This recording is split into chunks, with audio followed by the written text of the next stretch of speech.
Good morning. Getting things started.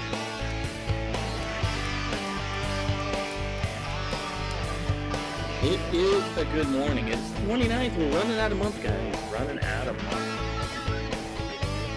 I'm not sure where the month is going, but you only got one more day. One more day of the month. Kind of abrupt stop to the music there. Today, our Illy coffee is in our Cowboy Bebop cup.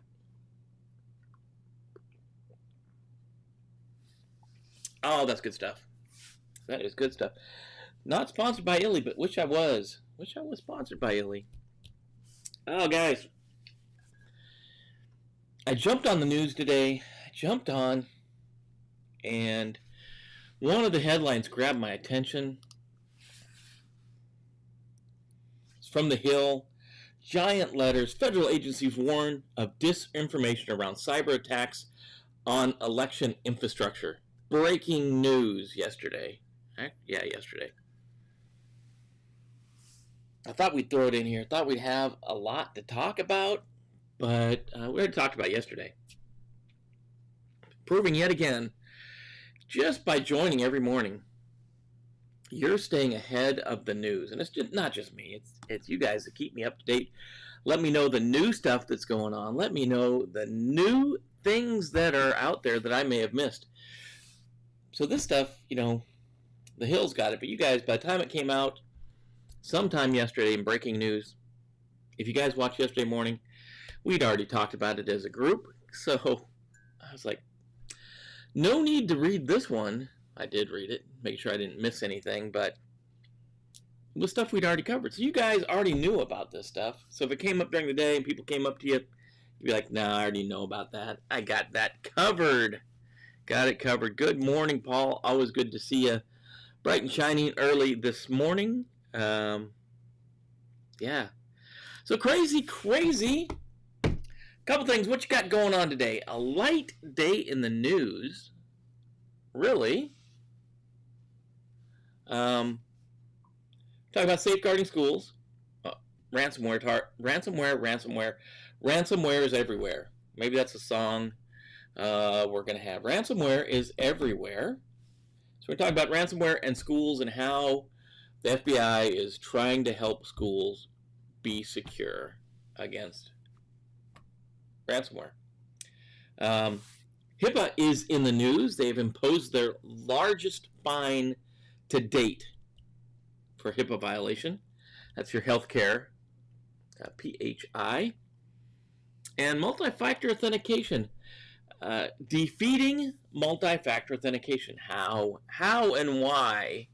And maybe one of the most important things for today, what Eric brought up, it's Taco Tuesday. Where's your favorite taco place? Down here in the Stafford area, the Fredericksburg area. A lot of people like Pancho Villa. I don't know.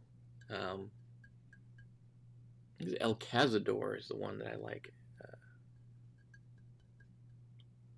Have to think about it. There's one right down the road. Little kind of a mom and pop place. I think they have a couple different restaurants that they own.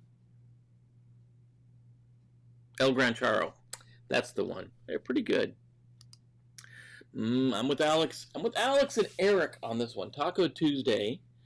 Where do you guys get your tacos from? I remember when we used to go out to Reston, there was a place that did breakfast burritos, breakfast tacos. Awesome. I can't think of it. When I was stationed in Fort Bliss, they had people that would come around in the morning with hot boxes of homemade tacos that were good for the breakfast. The breakfast burrito types. Guess that's not much to do with security. The other thing we'll talk about today when we get to the end of the show after the news is I did sit last night for the Cloud Plus version 3 certification in its beta state. And if you guys were around, Mike Bravo brought this up. He brought it up on the private channel on the and on Facebook. On Facebook, on the Cyber-Recon Facebook page, we were talking about the beta exam. So the beta exam for Cloud Plus, the way it works, you go, you sit for the exam, and then what I didn't realize, my first beta to sit for, I hadn't sat for a beta before. When you complete the exam, you don't know if you passed or not. You know, most Cloud Plus exams, most of these, you get to the end and then they give you the pop-up, hey, congratulations, you're good to go. Here's your little thing, and we're going to send you some stuff and later in the mail, all your swag. But in the betas, they don't do that. I was surprised. I had to go look on the internet to find this out last night, because I finished the exam. When they say, you know, are you sure you want to complete it? I clicked that because you're doing it home now, which is a whole another situation we can talk about. Clicked complete, and everything just went away. Boom, it was gone. It was like, what happened? Well, I guess apparently in a beta, that's the way it's supposed to work. It goes away, and you don't know if you passed or not until the exam officially releases. So here next month, I think October, version 3 comes out. Version 2, there'll be an overlap where you can pick version 2 or version 3. I got some insight. Obviously, you know if you've taken a certification exam. I can't tell you what was on the exam exactly, but I can tell you what areas to study. Because if you go look at the version 3 exam, absolutely nothing out there for it. You can't get a study guide, you can't get a book, you can't get a manual. It's because beta. They're still going through its work. So I got some insight, insight you might want to know. But you always have that option of doing version 2 or version 3. So you might say, why do the beta? Well, I'm going to tell you why. The first one I've done, but, you know, Mike Bravo put it out there.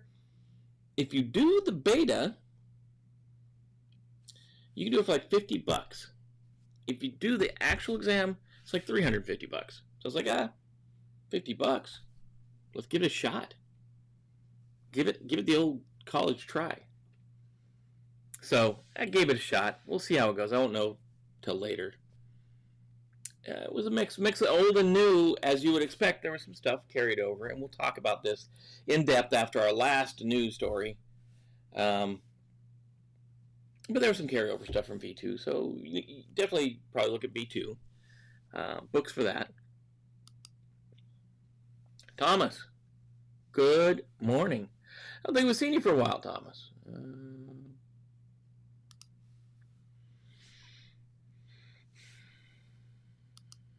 I think, yeah, I would tell you maybe 2 tacos, Alex. I wish I could remember it all. You know, you come out of the exam, you go, oh, I wish I could remember all the stuff that we saw. But in general terms, which is good because the exam would get on you if you, and this CompTIA folks would get on you if you just did brain. There's plenty of brain dumps out there, and I'm not a big fan of brain dumps. Brain dumps might get you the certification, but once you go to work, you're kind of stuck because a brain dump ain't going to help you at work. It's just not. Yeah, so that's what we got going on with that. That's my view of that world. That world. I'll move my monitor over. That way I'm not looking weird at cross-eyed at the thing. Eric, yeah, my favorite taco place. I think El Gran Charro, yeah. So, place down in I know it's all over Texas. I used to see them in San Antonio. If you guys travel to Texas, or maybe around the area, it's probably other places in the South too. It's a place called Taco Cabana. You guys know anything about Taco Cabana? Big pink, well, not big, pink restaurants down in, I seen them in San Antonio. I don't know if I've seen them anywhere else. Taco Cabana. They were all over San Antonio. They're pretty good too. That'd be a long drive for Taco Tuesday. So that's what we got going on. We got the news. We had 3 stories of the news. Not a ton of news today because we're staying ahead of it. Like I said, we're a step ahead of the mainstream news. We're pretty much running 1 step ahead or more of the mainstream news. Got today and tomorrow of September left, and then we're off to October. The other big thing is tomorrow, if you join us tomorrow, we're going to walk through the new RMF class. We're going to walk through at least one of the modules. We're going to walk through one of the topics in the new RMF course that launches next Monday, the 5th of October. I guess this is your advertisement. We don't do a lot of advertisements. We're not monetized or anything. So here is your ad. Cyber-Recon will be launching the new class, and one of the things we are running like crazy on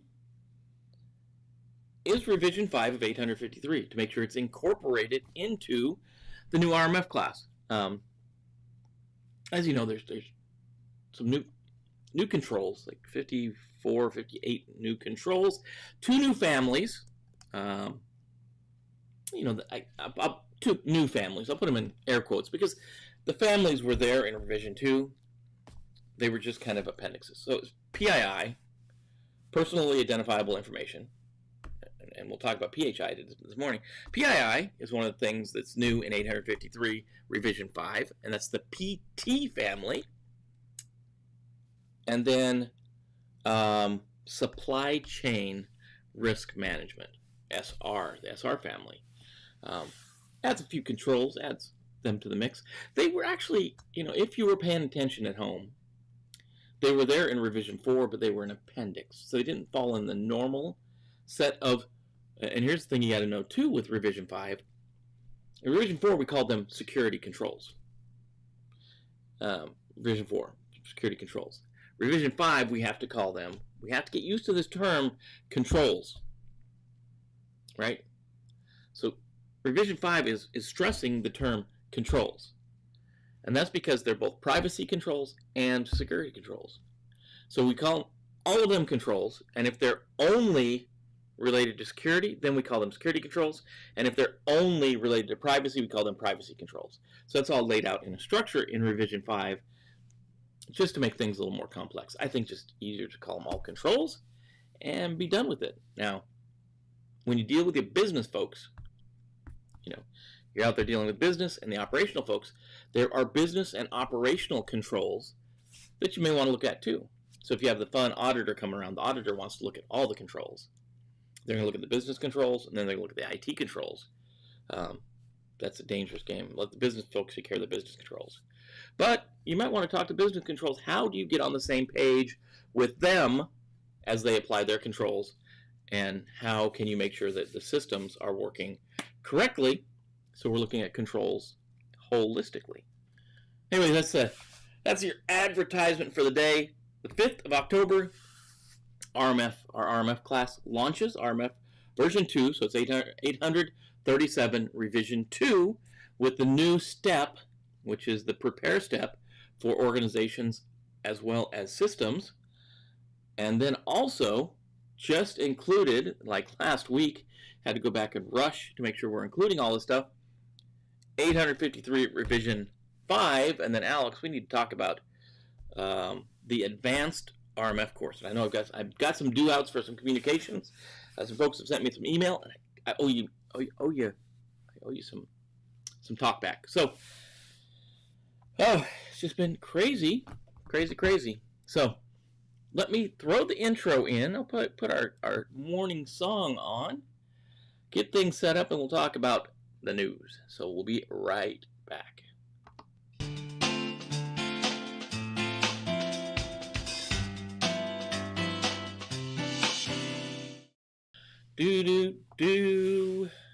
Oh, it's a little bit quiet, I guess. The song sounds a little bit quiet. Maybe it's because my speaker's quiet. I don't know.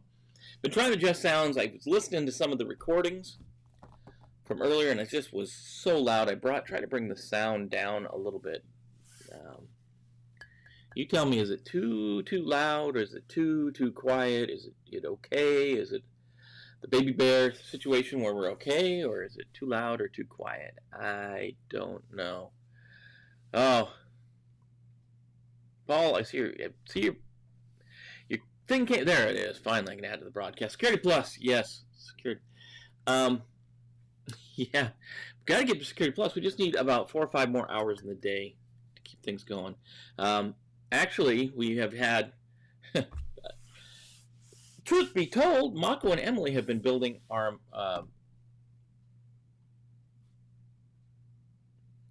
are building, sorry, I lost, the train derailed, guys. Marco and Emily are building out the ITF Plus and the Security Plus training, so they're just coming a little bit slower.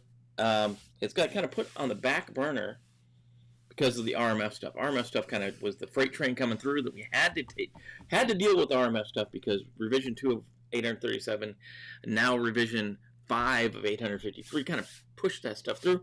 Paul, Security Plus is still coming. I would suggest, here's my suggestion, and it's for Paul and any of you folks that have never ever taken a CompTIA exam before. And we'll talk about this before. I would sign up for this beta for Cloud Plus. And I know it sounds weird. Sounds weird. And here's the why. Here's the why in this one. If you've never taken a CompTIA Plus exam, it's going to give, for $50, it's going to give you insight on how the exams are structured. And I know you're going to say, I don't know cloud technology. That's fine. Go in there, you're going to get the same structure as if you're sitting Security Plus. You're going to get the same look and feel. You're going to get the same type of questions. It's going to be an eye-opener if you've never taken a CompTIA course or exam before. Excuse me. And it's going to give you the ability to sit there and see how the practical exercises work. See how the pacing and the timing of the exam works. And see, for me, this was my first at-home exam, and I can tell you some of the stuff that happens with this thing when we get to the end as well, how you have to prepare for this thing. So I think Security Plus is still coming. It's been slowed down significantly, as you know. We were going gangbusters. We got through about the first domain and about a half, and we kind of hit a snag. We slowed down, but it's coming back. Same thing with ITF Plus. IT Fundamentals Plus is coming. But yeah, we'll keep working it, Paul. It's coming, man. It's coming. It's coming. What time are the classes? See, this is the good thing about this, Eric. We're doing the first run-through, and we're going to only have the ability to sign up for the first run-through through, what would be, the 9th? Whatever next Friday is. So you can sign up for it through next Friday, the Friday after launch, for this first run-through. And the first run-through is different than all the rest of them. After the first run-through, it'll be on demand. You just take the class whenever you want. You go in, everything's recorded, everything's set up on LMS, everything's set up, and that's what we'll walk through tomorrow is the website and how to work through it. And after every module, at the end of the module we're going to release modules at a time. Actually, the 5th we release like 3 modules, 3 lessons that are filled with different topics. And then at the end of that time period, we're going to do a live either WebEx or Zoom call, depending on how many people we have in the class. And then we're going to walk through questions, an interactive session where we walk through anything that you don't think was covered. And then after the first run through, every class will be just on demand. That ability to have the live interaction is only available in the first class. And that's not bait and switch. That's not anything like that. That's just to make sure that as we're going through, because this is a new build, and it's got the revision 2 and it's got revision 5, so revision 2 of 837 or revision 5 of 53. We want to make sure that all of the students' answers or questions are answered. So you go through, it's the first run, so it's not beta, but it's the first run where in every first run we're doing the live session. So you'll have a live interactive session at the end of every module. So it'll probably be 2 weeks after launch, we'll do a live session, and then essentially every week after that we'll do a live session to talk about the topics covered, to make sure that any questions left out, any questions students have, are answered. But it's a different way of looking. If you've taken any other classes, this is a different way of doing setting up class, I should say. So you'll see tomorrow. So Eric, there's really no the classes once you sign up on the 5th. If you sign up, if anybody that signs up, I'm not saying Eric, you have to sign up, but anybody that signs up by the Friday of the week of the 5th. Let me look at I think it's the the 9th. I just want to make sure my math was right on the fly. Then if you sign up by the 9th, you're in that first cohort where you'll have the interactive sessions. If you sign up after the 9th, it's just on demand. It's regular on demand, because we want to make sure that we can't have people going through like the first and second module, or first and second lessons, and then the cohort is at like the 6th lesson, and we're having questions across the whole spectrum. The questions will be focused on each kind of modules we go through. So each lesson as we go through, so to speak. That's kind of, we'll cover that more tomorrow. We'll go through a full run through of how the class is set up, how it looks, what we're doing, all that good stuff. So hopefully join us tomorrow to see that. That'll be after. It'll be kind of the same place that we're talking about the Cloud Plus exam today. So back to your news. So RDP. We've talked about RDP, and we've talked about anytime we talk about ransomware, I'm going to stress RDP. I'm going to stress RDP.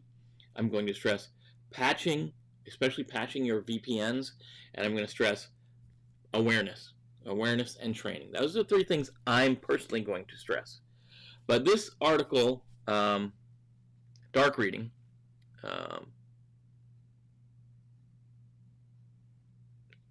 James Liu did a pretty good article. It's not, that the one drove me crazy yesterday. That one from the New York Times was, if you guys looked at that, I gave you the link yesterday and told you to go read it. That thing was huge. Come on, man. You don't need to write. They were all over the place on that thing, and injected far too much political spin into it. So this one, James did a great job. This is right to the point. He starts out the article saying how getting online learning today will protect schools and the communities they serve for years to come. Getting learning right. Getting learning right. The FBI has issued a warning to U.S. K or kindergarten through 12th grade school districts, advising them that they are being targeted by cyber thieves and they should take extra precautions to secure their networks. With schools around the world responding to COVID-19 restrictions by moving online learning, millions of students and teachers are logging into school networks and classes for classes and assignments. Many of them use unmanaged computers that are prone to vulnerabilities, creating countless opportunities for cyber criminals to use these devices as an attack vector to the internal network. Amen. Yeah. While the pandemic has opened new opportunities for cyber criminals, attacks on K through 12 schools are nothing new. In fact, they had been rising for some time. K through 12 cybersecurity research centers year in review for 2019 reported 348 publicly disclosed incidents, in quotes, at schools, 3 times as many as 2018. In 2020-21, FBI anticipates a major increase in attacks as schools begin to open, even if many of them struggle to contain the coronavirus while others were initially successful. They're now battling the second wave following reopenings. Yeah, the schools are in a unique position now. I could not imagine being a elementary, K through 12 grade teacher in this environment.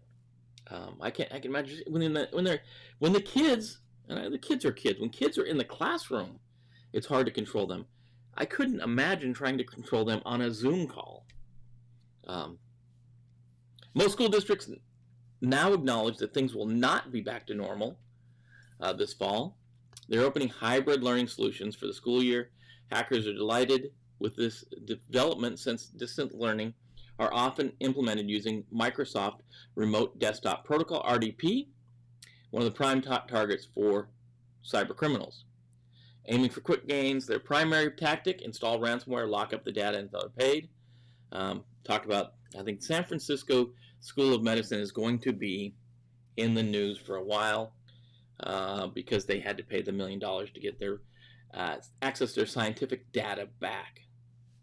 The article talks about K through 12 doesn't have the millions of dollars that San Francisco School of Medicine does, but because they don't have the millions of dollars, they're probably not going to be protected as well. So one specific vector the FBI warned about is the Raya ransomware, which is deployed via RDP endpoints, specifically students, parents, and teachers in the K through 12 environment. Raya uses a sophisticated type of data encryption that targets backup files. Once the end user has been infected, that person can propagate the virus to the school servers where it can cause havoc. Terrible stuff. So what do you do about it? We've got, if you've been watching me, if you've been watching the show, you've been watching the Really Big Shoe, the morning show, we talk about the 3-2-1, and I need to go back to give credit where credit's due, where we got that 3-2-1 from. It was one of the articles we heard a month or so ago. 3 backups. You back up your critical data 3 times.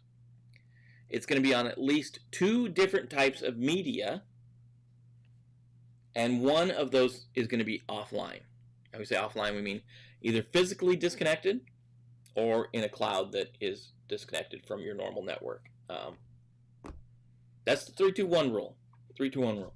I'm always going to tell you the 3 protection mechanisms I talk about, which is 1, if you're using RDP, don't have it exposed to the internet. That's a bad thing. Patch your systems, patch everything, including your VPN software and hardware in that case. And then 3, train your end users. So the FBI, we're going to add in, we've got those 3 things, my 3 things, and now the FBI has 5 things they're going to talk about. So they call this vaccinating against ransomware infections. They're relatively simple and affordable steps to empower educational organizations providing distance learning while keeping schools and districts safe from cyber threats. The FBI recommends these 5 steps. 1, back up your data. Cover your most important files. 2, secure your backups. Backups should not be connected to the computer and networks that they're being backed up, because that's connected to your network, including your backup files. They can be encrypted by ransomware if they're connected to the network. It's also, if it's good, up-to-date, backup is available, there's no need to pay ransomware because all of your data can be quickly restored. So that half of ransomware attacks is true. If they get sensitive data, that's a different story. They can post that and you might be in trouble. Make sure that all software and operating systems are up to date and patches are applied.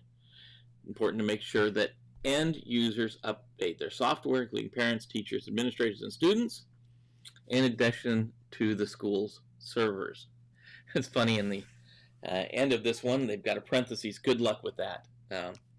Yeah, good luck getting parents, teachers, administrators, and students to patch their system. Talk about herding cats. That's good, definitely good luck with that. Especially when you got, I would put money on it that some of these parents are running Windows XP and possibly earlier versions. Definitely Windows 7. We know outdated systems, man. On the Apple side, I'm sure they're running old versions of Mac OS. Because your Mac gets to be too old, you can't get the updates no more. Yeah, so good luck with getting patched and updated. Good luck with that. But yeah, you got to do that. If you have control over the teachers and administrators. That's for sure. So make them patch their stuff. Monitor all remote connections and software. Identify unusual activity such as failed logon attempts, especially from administrator level accounts. And if you have software, some of the VPN software can do a system check on the system that's connecting and make sure that it's up to date on patches. Make sure that it's got a valid OS. Some of it can, some of it can't, and there's some configuration issues with that. But if you have the ability to do that, do it. Connect. When systems connect, make sure they're patched, make sure they're up to date, make sure they're doing those things. Sometimes you don't have that ability, though. And your last one from the FBI, number 5. Use two-factor authorization for login. Apply least privilege controls. Really, a couple things here. Also apply least privilege controls, which allows users to gain access only to the data and the applications they need. This includes, for instance, allowing just read-only access without the ability to alter content in any way. Students have no need to write while using a specific application. My question, I'm not in education anymore. Right? I used to, I was an adjunct. A lot of guys have been around me for a while. If you're in the Nova area, you know, I have been, I guess I'm technically still an adjunct professor for couple different colleges, including St. Louis University and Baker College. That's my name dropping, I guess. I guess throwing my credentials around to give you my why I'm saying this. If you're teaching adults, you can kind of force them to do certain things. And if adults are paying for a class, at the college level, you can say, okay, if they don't pick up the data, if they don't pick up the information, it's on them. That's my viewpoint. I've had several people in the administrative side get on me because they would say, hey, this student got a 26, but why don't you give him extra time to get his work in? It's like, if he got a 26% and other people in the class got an 80 and 90%, why are the other people getting penalized for him? He just gets an F. That's not always the case. That sometimes you get beat up for that as a professor, and that's unfortunate. I know teachers get the same thing. I couldn't imagine doing the same thing with grade school kids, high school kids, middle school kids. I just couldn't imagine it. The point, I guess, where I was going to this long story, for educators, why are not more schools implementing learning management systems, or LMS? And I know some of it's money. Stuff like Blackboard costs money.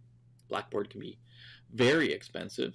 I forget the other one. There's another one that we used. It was not nearly as good as Blackboard. Imagine that. If it was Canvas, I think it was Canvas. Not as good as Blackboard, which is amazing. And there's some open source ones. You can build your own LMS. Organizations can build their own LMS. And I wonder why more schools aren't using that approach and using an LMS, where the students, the teachers, those folks aren't connecting into the school. They're connecting into an LMS that's maybe managed by a third party like Rackspace or GoDaddy or something like that, where if it's breached, then it's just school information that's breached, not a bunch of PII and that kind of stuff. So anyways, a little tangent on this story, because I just I don't know how teachers are doing it today. I don't know how teachers are doing it. So these things are important to make sure they're getting secured. So if you're working with a school, and maybe this is another one of those opportunities where we talk about opportunities to volunteer in the security world. Maybe people can volunteer to help their school out. So they go on to say, best backupware and remote access security practices. There are 2 effective ways to secure your backups from ransomware demands. First is use backup that's completely offline. And they say, why? Because bad guys can't get to it. Right? Disk backup, another one is backing up on disk. Seems old-fashioned, but it's still an effective way to have a restorable backup in the event of ransomware. Keep records of your backup so they can easily find the one that's created most recently prior to an attack. Another advantage of storing on disk offsite is they are available in the event of disaster such as fire or floods. Second way to secure backups is use a cloud backup service. These services are designed with disaster recovery in mind and generally offer file versioning, which means they can restore from a backup which is done before your data was hijacked by ransomware, and preserve your file structure, which makes the restore process much simpler. Finishes off with remote access software. We talked about that a bit. Look at server-based software that's easy to control and maintain. Your IT professionals have the expertise to manage and deploy patches. Good luck with that, again, like above.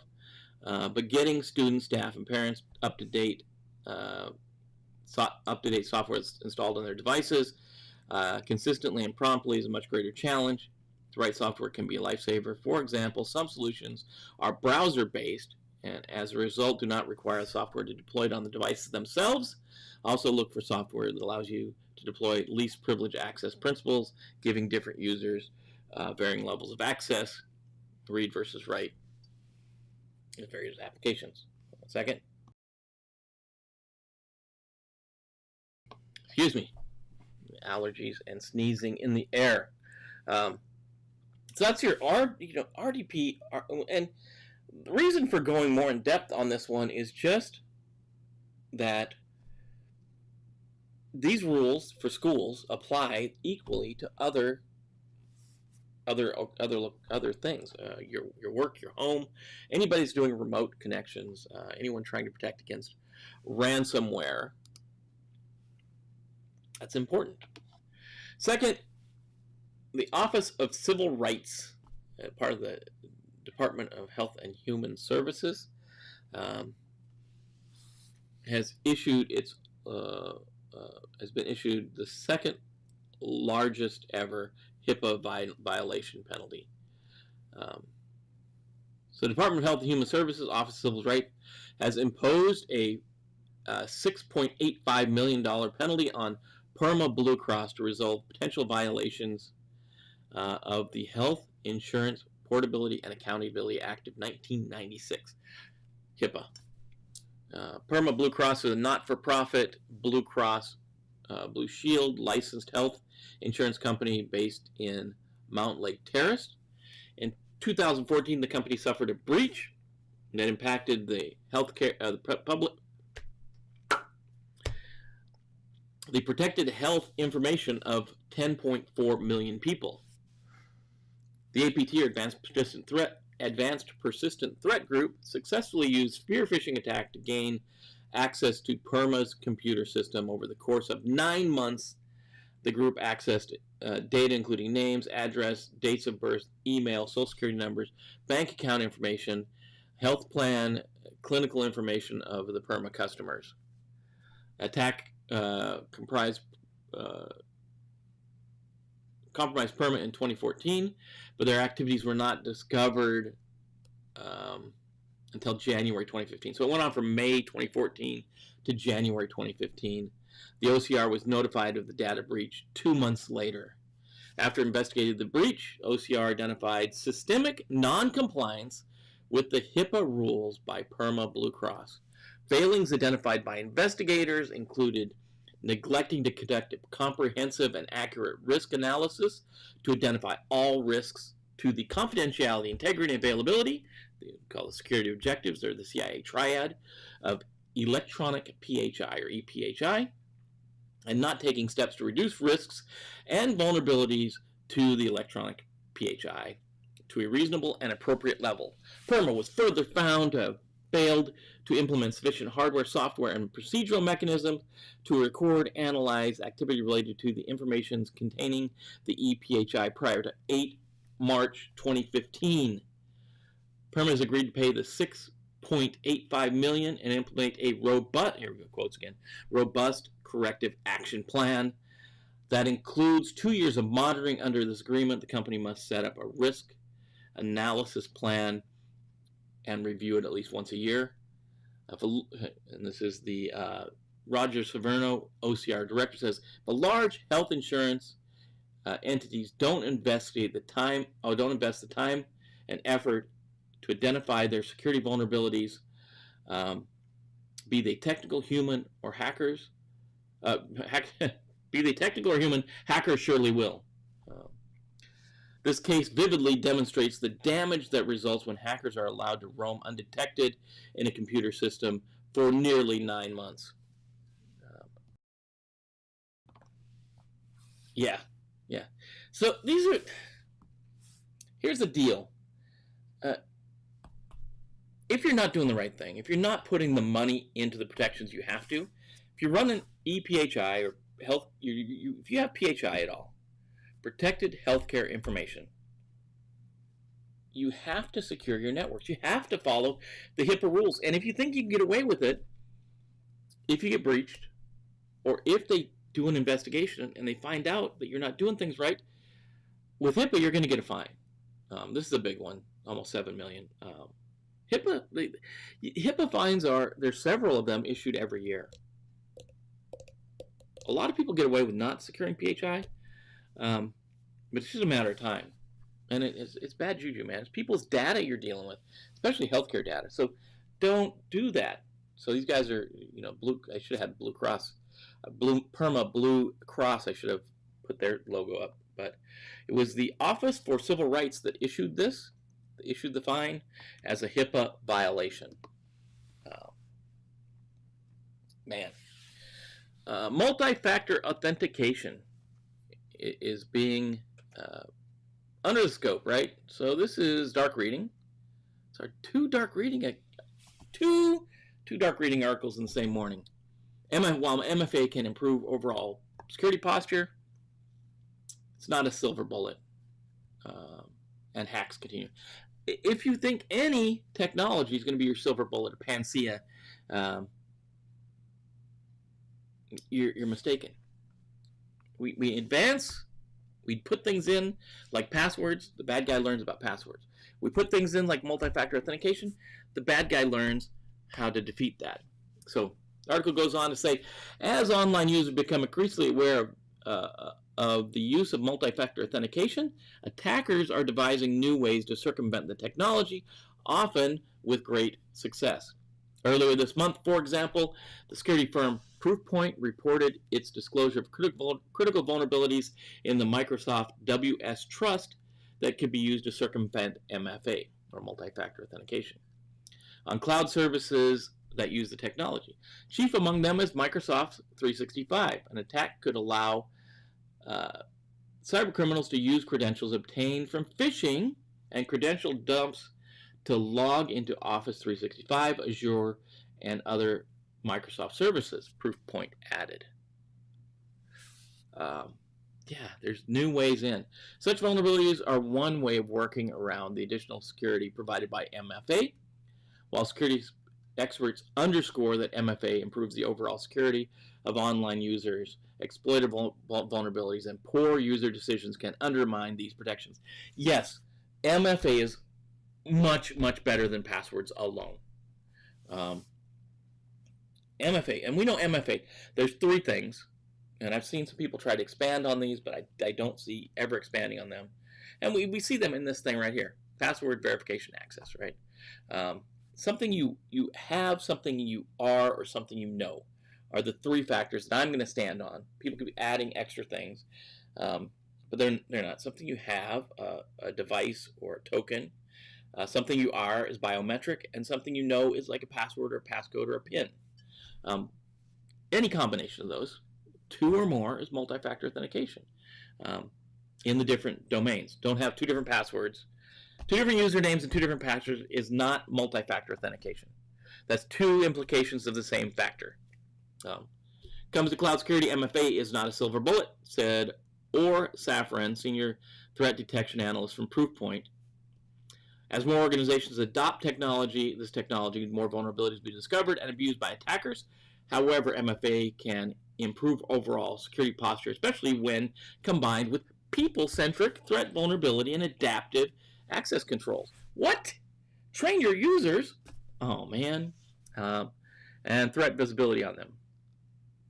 So the article goes on to talk a little bit more about this. The one that,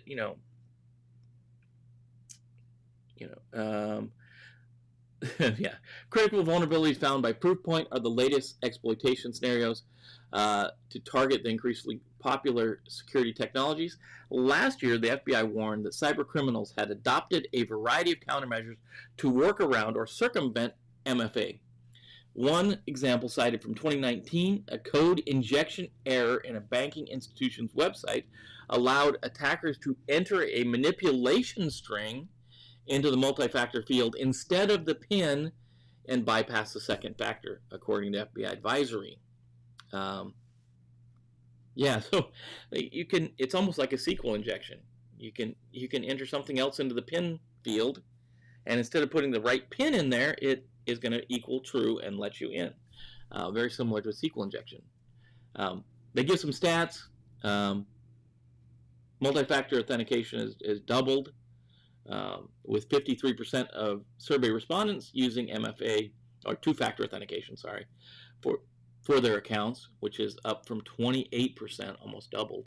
2/3 of younger people, 34 or younger, 34 years old or younger. So if you're under 34, you're a younger person, use two-factor authentication.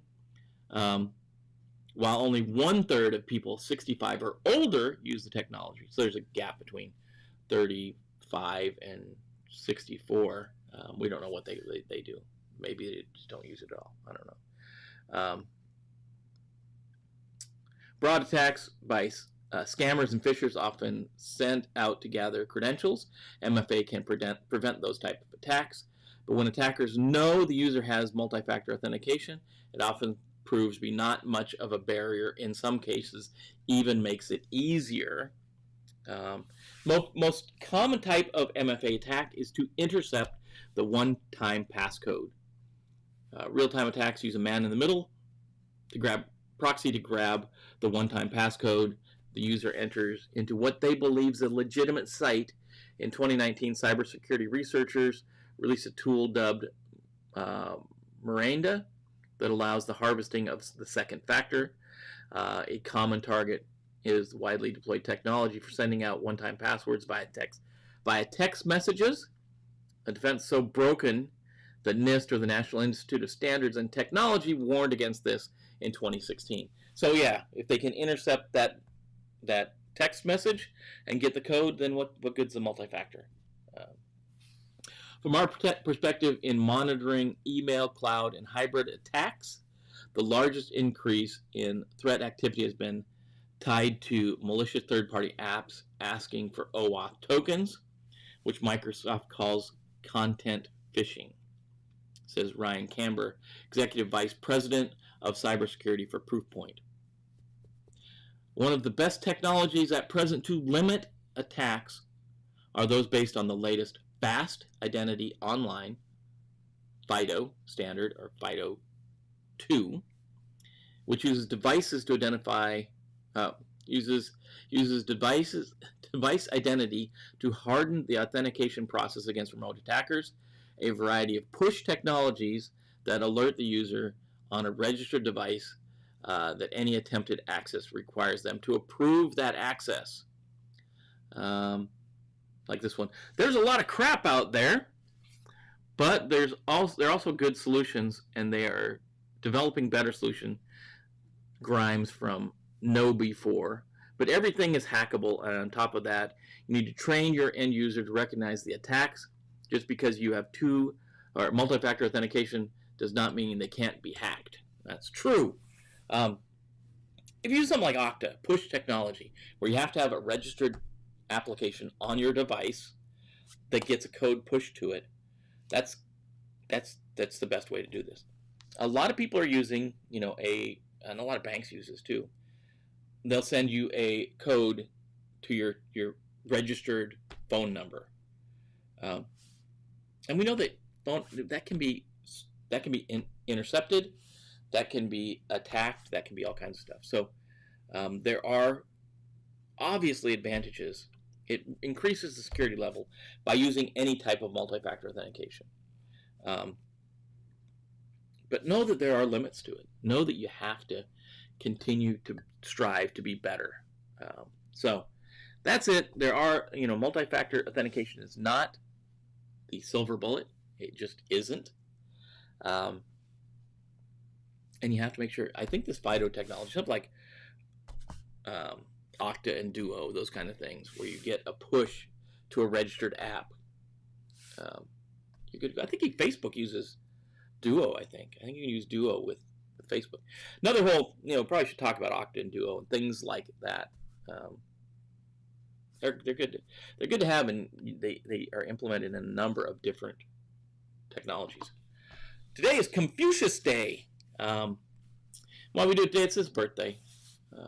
Celebrated on September 29th. Obviously, he's on the Chinese calendar, but it lines up to the 29th of September. Confucius was an early Chinese philosopher. He's known as one of the greatest philosophers. It's fitting as Confucius Day was created to honor him and what he brought to mankind. He was born in China, October 18th, 551 BC. Calendars have changed significantly since then. Confucius was one of the earliest and perhaps the greatest, or the first great philosopher. He's also a teacher, a scholar, and a politician. He gave the world many teachings and gave us 499 famous sayings. Too bad he didn't get that one more saying out. You'd break it even 500. All those Confucius say things.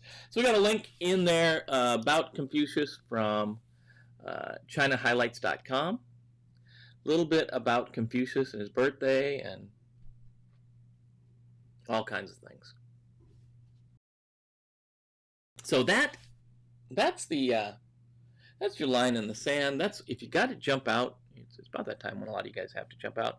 I understand if you do, but we're going to talk a little bit. If you can hang around, that would be great.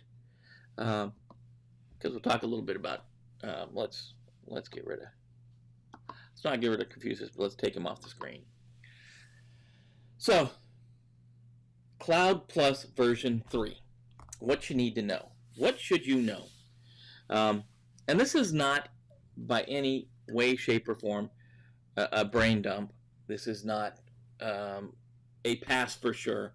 This is not going to get you 100% ready to go in and sit and take Cloud Plus version 3 and pass it. I'm not saying that. I'm going to say, from my experience taking the exam, these are the areas you need to know. At least these areas, and then some more. So the first one's not going to surprise you. Cloud Plus version 2. You need to know. Grab a book on version 2. Take a video lesson. There's a ton of places. Safari, books online. Is it Teachable? One of those that you can. Udemy has them out there. Not supporting or promoting any of them. They don't give me no money. So, but I'm saying there's a lot of places you can go out and check these things out. So learn as much as you can about Cloud Plus version 2, because a lot of those questions are going to be on there. Infrastructure as a service, platform as a service, software as a service, those kind of things. Know those kind of things, right? The exam, like most other things in CompTIA now, will have some scenarios and practical exercises. This means you're going to have to do interactive things with network diagrams or with schematics or with something on the screen. You're going to have to read a scenario, and then you're going to have to answer questions or do. It's not even just like A, B, C, or D. It's going to be look at things, configurations or settings or whatever, and determine if they're right or wrong and make them correct. So if you haven't done these before, that is going to throw a couple people, and it may, not sure where you're going to get them in your test, but there are the scenario, practical, exercise-based questions on this exam. New Security Plus is like that too. I say new because I'm old school Security Plus.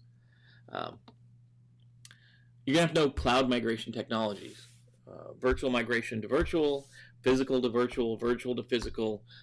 How do you move a system from where it's at today to where you want it in the future? How do you do that? How do you migrate things around? Cloud configurations, how do you configure the cloud, and how do you configure those systems in the cloud? How do you identify the correct amount of resources to give to a system, and what are the best resourcing as far as your CPU, your RAM, your graphics card, your network card, your amount of storage, all that stuff? How do you configure your cloud devices?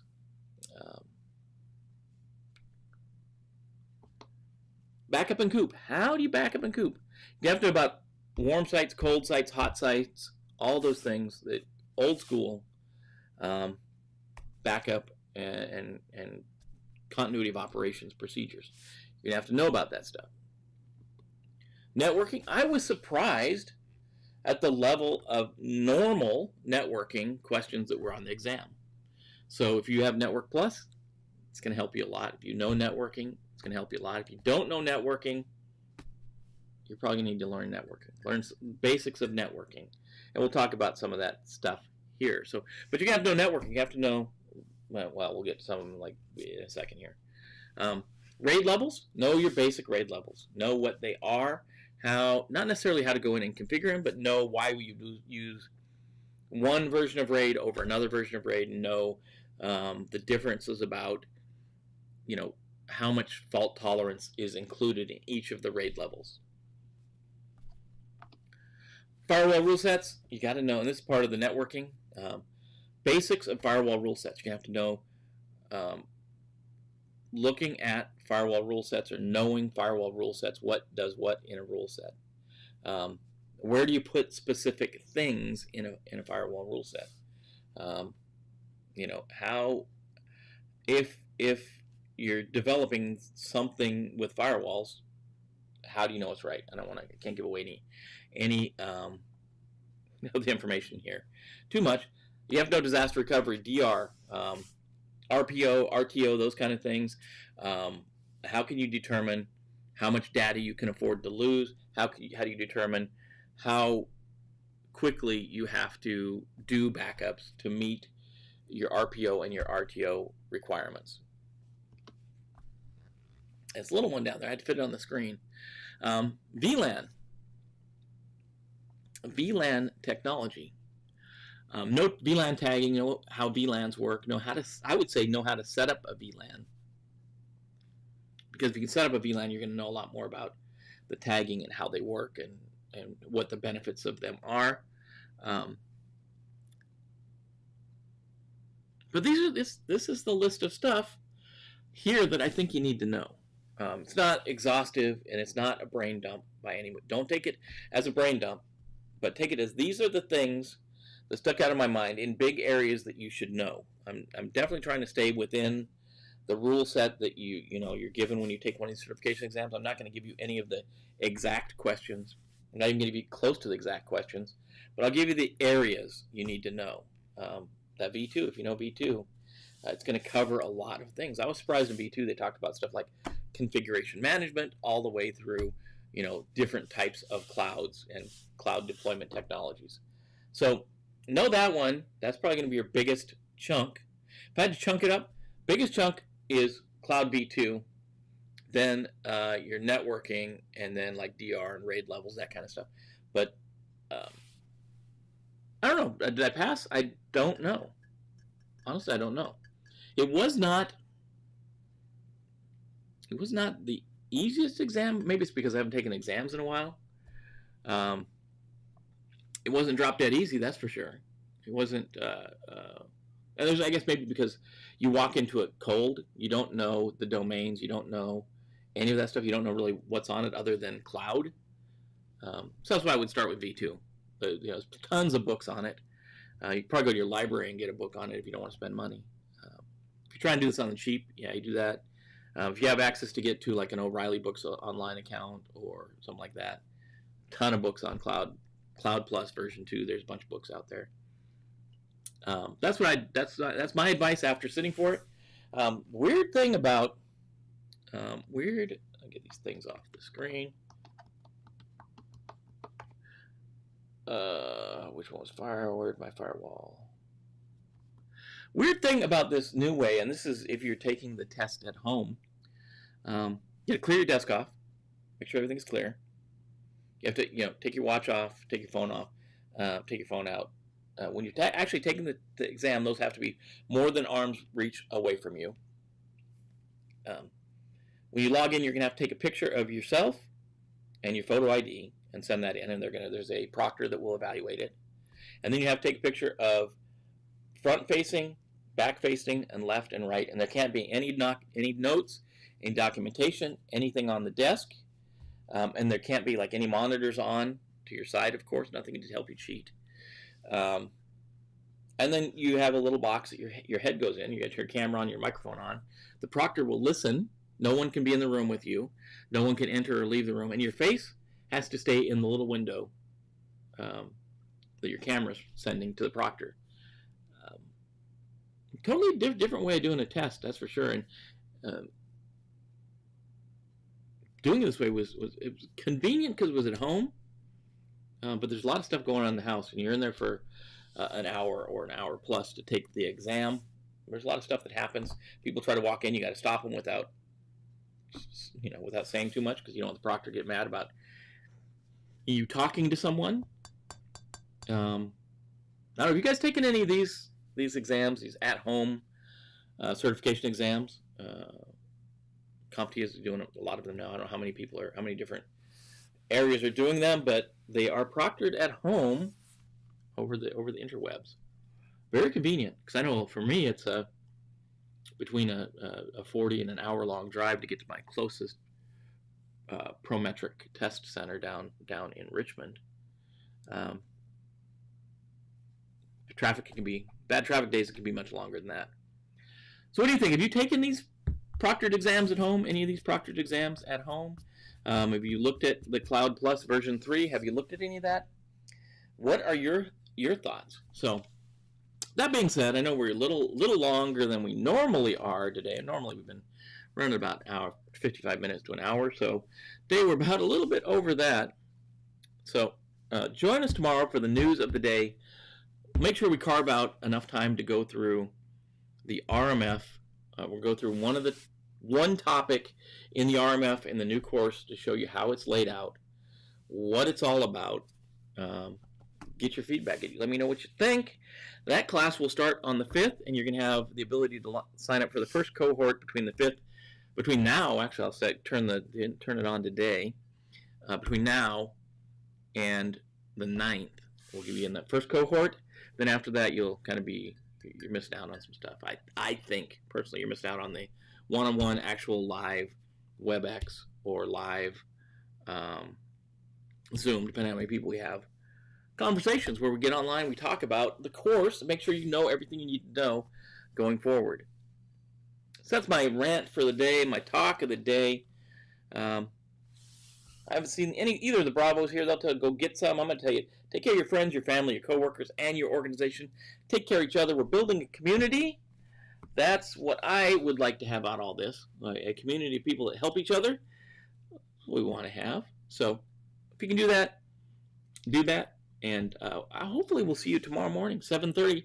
Same bat time, same bat channel. We'll be right here talking about the news of the day. And tomorrow we'll be going over the RMF, the Cyber-Recon RMF course, the new course, RMF version 2, 853 revision 5, all packed into one happy course. So see you tomorrow morning. I hope.